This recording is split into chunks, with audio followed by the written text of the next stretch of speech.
Olá!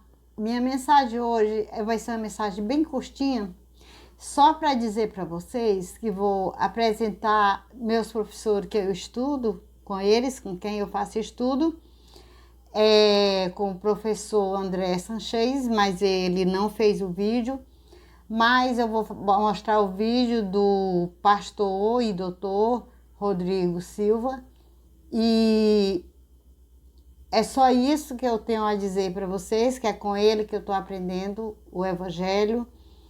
São meus professores e Deus iluminou para que eu encontrasse e fosse aquela pessoa que aprendesse com eles, né? Então, tudo que eu tenho a dizer para vocês é só isso, tá? Fica na paz.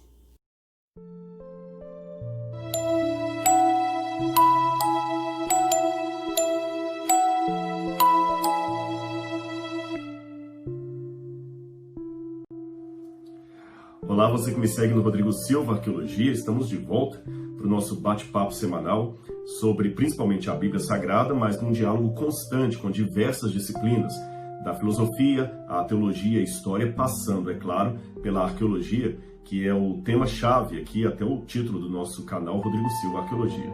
E muito obrigado pelo seu apoio, seu carinho, a sua presença fielmente aqui. Nós já passamos de 700 mil seguidores e vamos seguir a mais seguidores, não para orgulho próprio, mas porque a gente fica feliz que quanto mais pessoas veem as mensagens, quer dizer que elas estão atingindo a mais mentes, a mais pessoas que também estão inquietas em busca de uma verdade, de uma resposta, de uma opinião sincera. Também agradeço muito porque eu sei que o público desses mais de 700 mil seguidores aí é bem variado. Aqui há pessoas evangélicas, católicas, espíritas, sem religião, praticantes de religiões não cristãs, ateus, agnósticos, enfim, é um leque muito grande de pessoas e isto só enriquece o canal. Eu procuro, é claro, mesmo apresentando a minha posição, minha cosmovisão, meu ponto de partida, dialogar com diferentes pessoas de diferentes áreas que, no fim das contas, são todos meus irmãos a despeito da crença ou descrença que cada um adote. Mas antes de entrar no assunto de hoje, não esqueça o pedido de sempre. Se inscreva no canal se você ainda não for inscrito, ative o sininho de notificações e também deixe o seu like se você gostar do conteúdo. Um comentário também será bem-vindo, tá bem? Hoje eu gostaria de falar com vocês um pouco a respeito do relativismo ditatorial, ou a ditadura do relativismo, se você preferir assim. Talvez o título fique melhor, a ditadura do relativismo.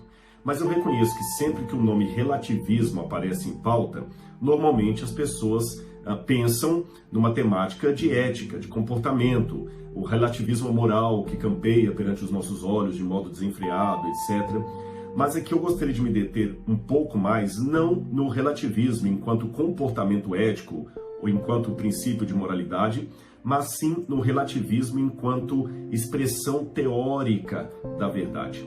É nesse ponto que eu quero destacar aqui. Ou seja, eu vou falar sobre o grande drama, o problema das meia-verdades. Se você sabe, uma verdade pela metade é muito perigosa. Para quem adota a visão cristã de mundo, ela não só a meia-verdade, quando é consciente, eu digo, ela é herética, como ela é perigosa e ela pode implicar até na salvação de uma pessoa. Eu vou dar um exemplo para você ver como é que a questão da meia-verdade é perigosa, muito perigosa. Um exemplo banal, porque eu estou falando de exemplos de falácias e nem todas as falácias são facilmente reconhecíveis. Mas vamos supor que uma pessoa esteja pré-diabética e o médico passa para ela algumas recomendações, ali ela vai até o médico, a nutricionista, e os especialistas em saúde dizem para essa pessoa assim, olha, escreve lá na receita para ela, doce só no final de semana. Em outras palavras, a pessoa escreve bem textual assim, coma doce somente nos finais de semana. Veja a frase, coma doce apenas nos finais de semana. Agora imagine que a pessoa pegue esta verdade inteira e a coloque em prática apenas pela metade. Coma doce. Ela estará potencializando o diabetes que ela está adquirindo? A frase não é coma doce. Coma doce somente nos finais de semana. Então eu tenho que deixar bem claro que uma verdade pela metade é muito mais perigosa do que uma mentira propriamente dita. Na verdade, para o cristão, a verdade pela metade é uma mentira. O grande problema dela, e talvez o seu pior exercício, sua pior qualidade, é que ela é uma mentira que tem toda a conotação de verdade. Porque ela falou uma verdade. O médico, de fato, disse, coma doce. Mas quando eu não completo coma doce só nos finais de semana, eu dou a entender que eu posso comer doce domingo, segunda, terça, quarta, quinta, sexta, sábado, sempre que eu quiser. E não foi bem isso que o médico falou. Eu estou iniciando com essa ilustração para chamar a sua atenção para uma preocupação homilética que tem realmente tomado a minha cabeça nos últimos tempos. É uma preocupação muito séria que eu tenho. Há muitas mensagens, muitas abordagens da Bíblia que eu não posso condená-las pelo que foi dito. O problema, às vezes, é o que falta dizer. E o que falta dizer compromete tremendamente a veracidade do que foi dito. Você sabe, normalmente na história do cristianismo, a história das heresias não diz respeito a mentiras sobre Jesus, ou mentiras sobre a Bíblia, ou mentiras sobre a fé. Normalmente, pelo que eu observo na história do cristianismo, as diversas heresias que surgiram ao longo dos séculos, a heresia sempre é um lado da verdade que é colocado em detrimento a outro. Por exemplo, nós somos salvos pela graça, mediante a fé, isso é fato. Mas eu posso enfatizar tanto a salvação pela graça, que citando Dietrich Bonhoeffer, eu posso criar uma graça barata. Tiago também fala que as obras são o resultado da nossa fé, que a fé sem obras é morta. As obras não são o meio nem a causa da minha salvação, mas são o resultado dela. Então, se eu pregar uma soteriologia falando só de graça, graça, graça, graça, eu termino, repito, criando uma graça barata. E onde é que estão as obras? Por outro lado, se eu pregar só sobre obras, obras, obras, obras, eu não estou falando de soteriologia, eu estou criando um legalismo cristão. Percebeu? Então, é um grande erro quando a gente acentua um lado da verdade, colocando os outros em detrimento, não colocando a verdade como um todo, ou pelo menos aquela parte, no seu devido lugar. Esse é que é o ponto que eu gostaria de deixar bem claro para você. Existe uma falácia que se chama tomar a parte pelo todo, é a falácia por composição. É como se alguém dissesse assim: esse veículo, esse caminhão é feito apenas de peças leves, então o caminhão é leve. Não é por aí, tá certo? Não é porque ele é feito de peças leves que ele é necessariamente leve. Ou uma maneira inversa de dar um exemplo da falácia por composição, é como se o pai falasse com o filho assim: olha, esse ano estude bastante que eu vou recompensar você, eu vou cuidar de você, eu vou fazer o que você quiser. Pai, inclusive ir à Disney, tudo que você quiser. Só que aí, durante aquele ano, há vários problemas. Nós estamos vendo aí a questão da pandemia, quem sabe o pai perde o emprego, ou tem um problema nos negócios lá que as finanças caem pela metade, alguém da família ficou doente. Então, como administrador da casa, administradores, no caso, o pai e a mãe, porque eu quero dar um exemplo da criança em relação aos pais, o pai e a mãe tomam uma decisão conjunta e falam assim: olha, esse ano não vai dar para fazer passeio na Disney. Nós vamos cuidar de outras coisas. Agora, a ênfase aqui é nós trabalharmos com a reforma da casa, pagar o hospital que nós tivemos que fazer aquele tratamento e cobrir as contas para não nos endividarmos. Mas a criança que não sabe todo esse leque ou ignora tudo isso aí, fica brava e revoltada e fala assim: vocês não me amam, porque vocês não falam da Disney, vocês não estão priorizando a Disney. Se vocês me amassem, vocês priorizavam a Disney. Aí o pai e a mãe tentam explicar: não, filhinho, não é que a gente não prioriza a Disney, é que agora não dá para ter Disney. Então quer dizer que a Disney não é importante? Quer dizer que eu vou crescer sem ir à Disney? Meus colegas todos foram à Disney? Lembre-se, na cabeça daquela criança ou daquele juvenil, a Disney é tão importante para ele quanto na cabeça de um doutorando defender a tese, ou de um concursado passar a ser aprovado no concurso. Na cabeça dele, o objetivo, a meta de vida dele é ir à Disney. E ele não consegue entender por que o pai e a mãe não priorizaram a Disney naquele ano. Na cabeça deles, se eles não o levam para a Disney, é porque eles não são bons pais. Eu estou imaginando uma criança bem chatinha mesmo. Eles não são bons pais, mas isso não é verdade. É porque no olhar geral, os pais sabem o que deve ser priorizado e o que não é o momento de ser priorizado. O que acontece? Muitas vezes eu tenho comigo uma ideia e eu acho que essa ideia ou essa necessidade é a que deve estar no centro. E qualquer pessoa que não coloca aquela minha prioridade no centro é porque não é sensível. Exemplo, se a minha prioridade for os animais, porque eu gosto muito dos animais, eu gosto de cachorro e tudo mais. Todo mundo que não engajar comigo numa campanha de proteção aos animais é porque é uma pessoa insensível ao sofrimento dos animais. Aí vem o outro e fala, não, na verdade, para mim a prioridade não são os animais. A prioridade são as pessoas que estão envolvidas com drogas. Nós temos que ir à Cracolândia, cuidar dos drogados e tudo. Se eu não tenho os drogados na minha pauta ali, na minha agenda, então é porque eu sou insensível, social, eu não cuido, eu não zelo. Você percebeu? É uma falácia por composição. Eu pego a parte e a totalizo. E tudo tem que gravitar em torno daquilo. A única coisa que deve ser o centro do nosso discurso é Jesus. Tudo tem que ser cristocêntrico. Gravitar em nome de Cristo. Agora, eu também tenho que explicar essa questão do cristocêntrico, porque eu posso ter uma meia-verdade aí. E essa questão de meia-verdade, pessoal, nem sempre é fácil de ser distinguida, principalmente numa época de relativismo, não somente moral, como eu mencionei, mas, acima de tudo, relativismo filosófico, doutrinário, onde reza o mantra que não existem verdades, existem apenas versões. Aí cada um dá a sua versão e quer que ela seja a pauta. Voltando ao que eu estava dizendo. Essa questão de colocar Cristo ao centro, que também é uma acusação muito recorrente. Ah, se você fosse mais cristocêntrico, o púlpito tem que ser mais cristocêntrico. Verdade, mas é meia verdade. Sabe por que é meia verdade? Porque que tipo de Cristo eu estou colocando ao meio, no centro? Eu vou ler uma passagem da Bíblia aqui para você, já deixei até aberto. Mateus capítulo 16, versículos 13 em diante. Jesus estava com os discípulos em Cesareia de Filipe. Indo Jesus para as bandas de Cesareia de Filipe, diz a Bíblia, perguntou a seus discípulos, quem diz o povo ser o Filho do Homem?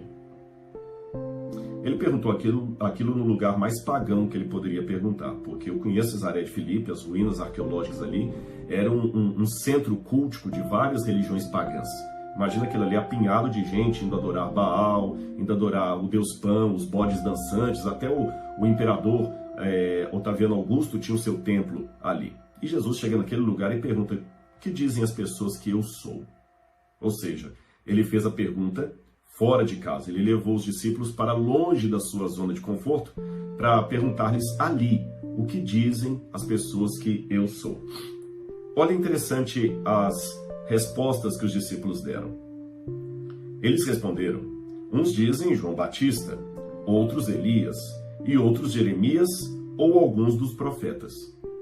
A primeira coisa que me chama a atenção aqui é que quando os discípulos disseram para Jesus o que as pessoas diziam a respeito dele, eles não trouxeram na lista, uns dizem que o senhor é um charlatão, um vagabundo, um sem vergonha, um falso profeta, não. E aqui eu não estou falando de judaísmo, porque Jesus estava num ambiente pagão. A pergunta amplia para além dos limites do judaísmo. Ele estava ali num lugar pagão quando ele perguntou o que eles estão dizendo que eu sou. O que dizem os povos que eu sou?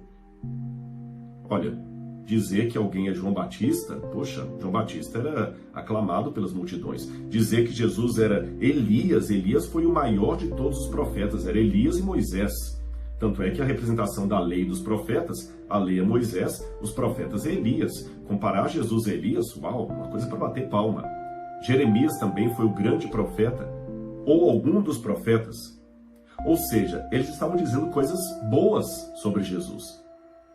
Mas Jesus não ficou contente. Tanto é que ele perguntou, tá certo, tá bem. Mas vós, continuou ele, quem dizeis que eu sou? Sabe o que eu aprendo com isso? De novo, nessa temática das meia-verdades. A meia-verdade ela é perigosa porque ela acaba escondendo o todo da mensagem que o Senhor quer apresentar. Não bastava dizer coisas bonitinhas sobre Jesus. não bastava fazer elogios sobre Jesus. Não bastava comparar Jesus aos grandes profetas. Era de suma importância dizer quem ele integralmente era.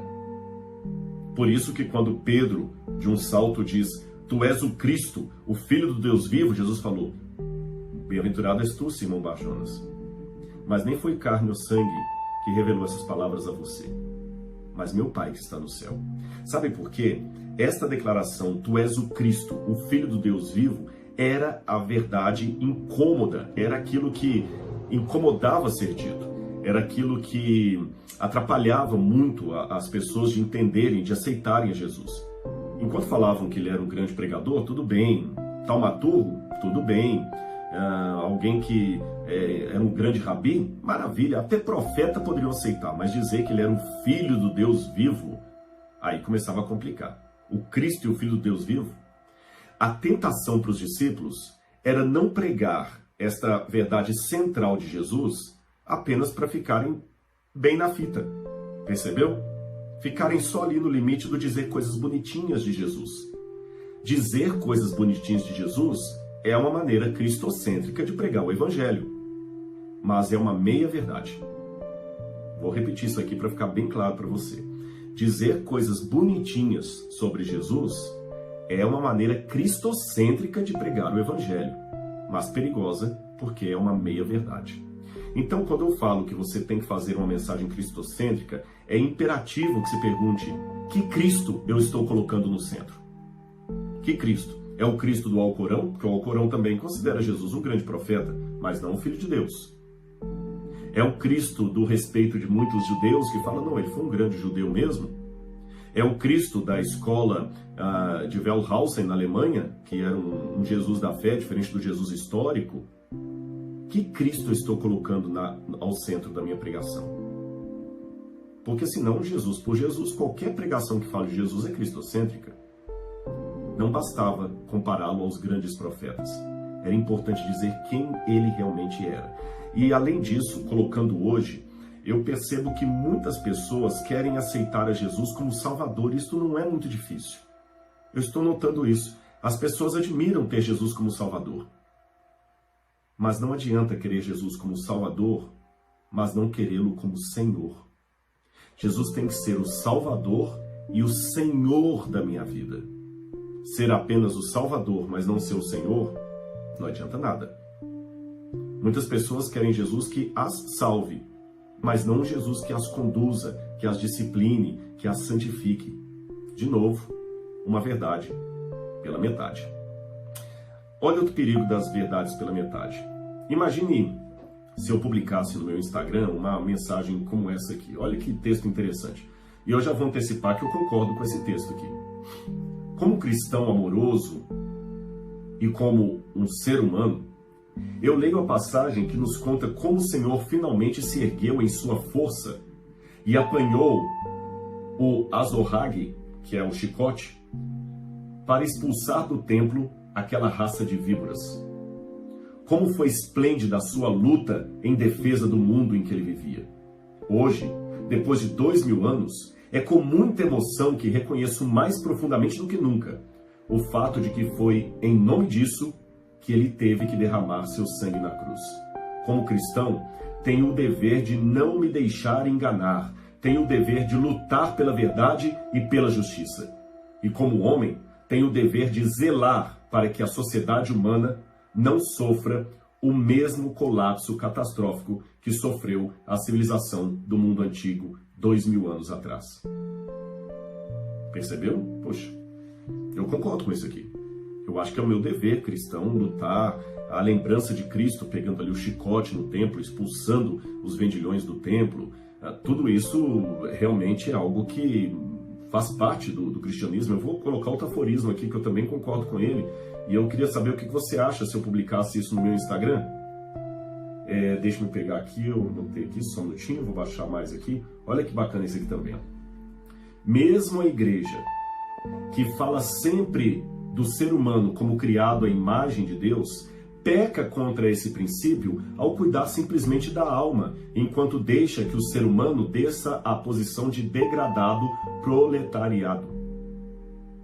Olha, realmente, acho que ele até coloca aqui, a gente fica trânsito de vergonha ao ver a atuação da fé cristã no nosso próprio país em relação à impiedade de pessoas de falso espírito e degradados de corpo.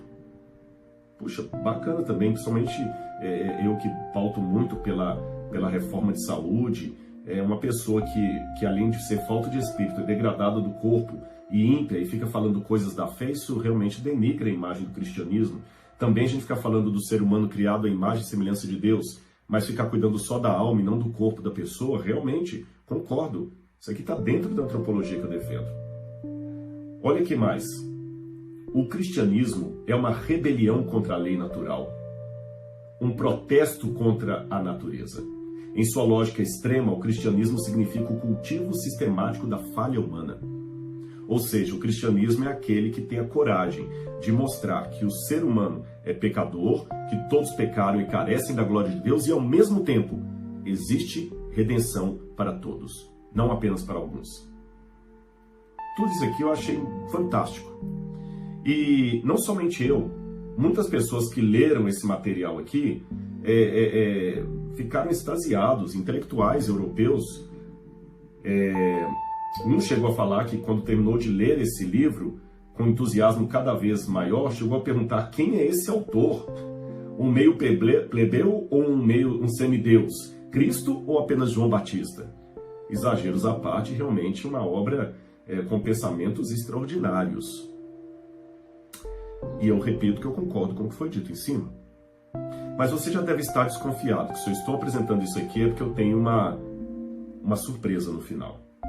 Muito bem, esses textos aqui são textos que eu extraí de discursos de Adolf Hitler e do livro Mein Kampf, que ele escreveu enquanto estava na prisão. Percebeu? O livro Mein Kampf é um dos livros mais dantescos que tem, porque ele que levou muitos ali a matarem 6 milhões de judeus. E esse livro dele foi lido por várias pessoas. Goebbels foi um dos que leram esse livro e ficou entusiasmado, por isso se tornou ministro da propaganda de Hitler. Winston Churchill leu esse livro e falou, uau, esse livro aqui realmente é interessante. E demorou tempo para Winston Churchill perceber que o livro era perigoso. A mesma coisa Roosevelt, a mesma coisa Charles de Gaulle. Vários estadistas leram esse material, o Mein Kampf, Minha Batalha, Minha Luta, e ficaram extasiados com o que Hitler escreveu. Mas se eu não dissesse que as passagens anteriores eram de Hitler, se eu não dissesse que eram do Mein Kampf, se eu apenas as colocasse no Instagram, eu tenho certeza que muita gente ia dar joia, legal, bacana. Talvez um ou outro ia perceber, peraí, eu já li isso em algum lugar, isso é de Hitler. O que eu estou querendo dizer com isso? Em primeiro lugar, eu estou acostumado a lidar com autores dos quais eu discordo. Eu leio Nietzsche, eu leio Wagner, eu leio até Karl Marx, e eu falo, ó, isso aqui eu concordo com ele, isso aqui eu discordo, isso aqui eu concordo, isso aqui eu discordo. Foi com esse exercício que eu acabei de citar os trechos de Adolf Hitler. Com esses trechos que eu acabei de ler aqui, eu concordo. Mas ao mesmo tempo que eu concordo, eu procuro sempre acentuar nas minhas aulas, nas minhas palestras, nos meus livros, que eu concordo com aquele trecho ali, mas que eu sou obrigado a relê-lo dentro de um outro contexto e ampliando justamente para suprir, para mim, o que pode ser mais perigoso num discurso pela metade, suprir a parte faltante. Porque justamente por ficar apenas com esse lado da moeda e não ver o quadro como um todo, Hitler usou verdades com as quais eu concordo para convencer todo um exército a matar 6 milhões de judeus. Você percebeu como é perigosa a meia-verdade? Você percebeu como é perigoso relativizar a verdade, falar só de versões? Você percebeu como é perigoso ficar enaltecendo só um lado do evangelho sem levantar o outro? É como tentar alçar voo com um avião, escolhendo uma das duas asas para serrar e ficar só com a outra. Ou o avião levanta com as duas asas, ou ele não sairá do chão. O evangelho tem que subir de maneira completa. Eu tenho que falar de Jesus como Deus, como Salvador, como amor, mas também tenho que falar de Jesus como juiz, como santificador, como aquele que tem a capacidade de amar, mas também de julgar, que tem a capacidade de salvar, mas também de condenar. Eu tenho que falar de um evangelho que implica em aceitação, mas também renúncia. Percebeu? Por isso que eu digo que nessa era de ditadura do relativismo, onde tudo é relativo e você não pode mais falar de verdades absolutas, é um grande desafio para o cristão, para aquele que parte de um princípio bíblico, conhecer muito de perto o claro, assim diz o Senhor. Porque talvez este será o mais difícil momento que temos para nos basear na Bíblia Sagrada, a fim de tomarmos as nossas decisões. Que Deus abençoe você, espero que você tenha gostado desse vídeo e semana que vem a gente se encontra em mais um vídeo aqui no canal Rodrigo Silva Arqueologia. Um abraço e até lá!